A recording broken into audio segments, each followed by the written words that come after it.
with one of the most famous quarterbacks ever, Payton Manning.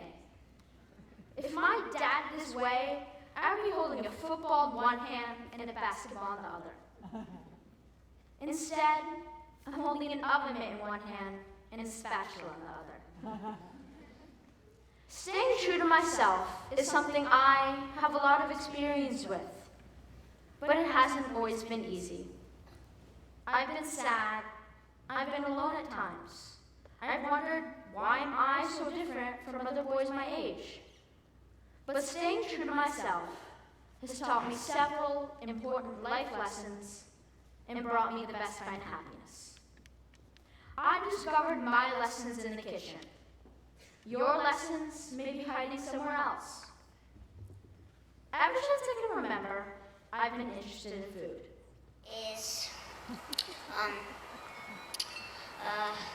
It's a cherry tomato. It looks like a cherry. This one is real tomato.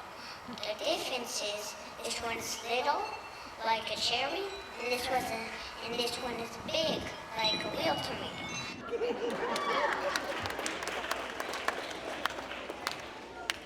As you can see, I was a tomato expert at age 4.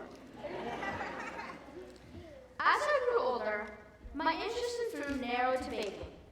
When I was 8, I lived on a farm in France, cooking and going to patisseries every day.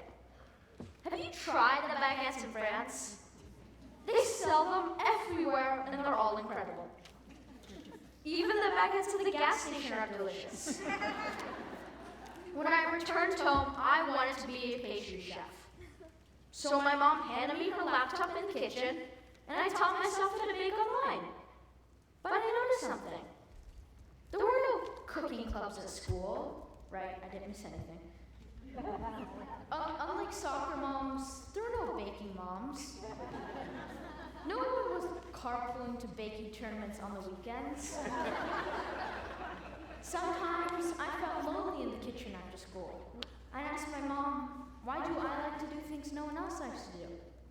And my mom told me something that's helped me ever since. She said to stop worrying about what other people are doing. Turns out that was great advice. Once I stopped worrying about what other people are doing and thinking, I was able to relax and really enjoy what I love to do. I stopped asking why I was so different. I thought, well, this is who I am. I'm a baker, and I felt good about myself. A little too good, maybe? I may have started baking too much. After I filled up every space in the kitchen with my life's work, my mom told me I had to get all my cakes and cookies out of the house. So, I did what makes sense for any 9-year-old boy. I ate all my cakes and cookies. Sadly, that solution didn't last long. So, I came up with another one. Maybe other people wanted to eat my cakes and cookies and pay me. So I started a baking business. I called it Chez Pay, House of Pay in French, because I baked out of my house, and I love pastries in France. My first order was a sheet cake for the bowling alley. My next order was 2 dozen pumpkin muffins for Thanksgiving. Overnight, I was running a catering business, doing what I love. I was happy, my mom was happy, and my customers were happy. But then, I heard about the typhoon in the Philippines. I'm half Filipino, and I wanted to help. So I held a bake sale. Helping others felt really good. So I decided to donate 20% of my proceeds from Chez Pay to charities. I donated to a lung foundation after my next door neighbor died of lung cancer. I donated to Kiva, an organization that gives microloans to people in third world countries. This experience of giving taught me another kind of surprising lesson. The more you give, the happier you feel. The happier you feel, the more you give. It's a continuous loop and everyone wins. I learned another big lesson from following my passion. I thought staying true to myself meant I had to be perfect all the time. It doesn't. You can make mistakes, and you probably will. I sure did on my first day in a baking competition on the Food Network. I get to bake for a celebrity chef and a famous actress on TV, and I screwed it all up. I pulled a batch of macadamia nut cookies out of the oven and dumped them right into the trash. After that, I smelled something burning. Guess what? It was my cake. When I pulled it out of the oven, I dropped it on the floor. It was literally my worst day in the kitchen ever. The taping of the series ended, but I walked around with the coulda, woulda, shouldas for months.